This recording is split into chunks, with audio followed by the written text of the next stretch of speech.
என்னுடைய வாழ்க்கை நான் முன்னெடுத்து சொல்கிறேன். யாரை நான் முன்னேற வைத்து நான் பின்னாடி இருக்கிறேன். அவருடைய வாழ்க்கை யாரை சார்ந்திருக்கிறது, வாழ்க்கை யாரை ஆகியிருக்கிறது.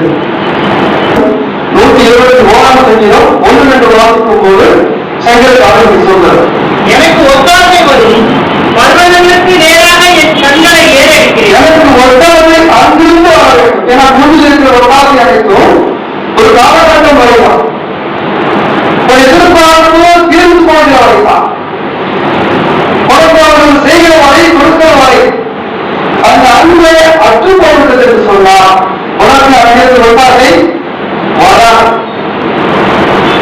ஆனால் பிதாவாகிய தேவனுடைய ஒத்தாசை எப்படி என்று சொன்னால் அது நித்திய காலமாக இருக்கத்தக்கது.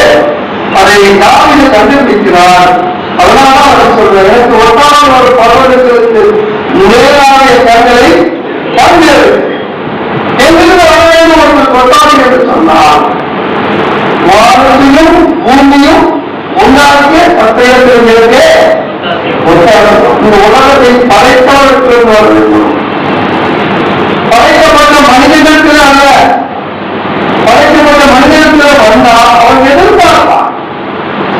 படைத்தவர்களுக்கு வந்தால் அது எதிர்பார்க்க மாட்டான். சொன்னால் நம்மிடத்திற்காக எதிர்பார்ப்பு இருக்குமே தவிர அவர்களுடைய இருக்கார். எனவே தான் சொல்கிறார், நான் அவரைதான் இருக்கிறேன்.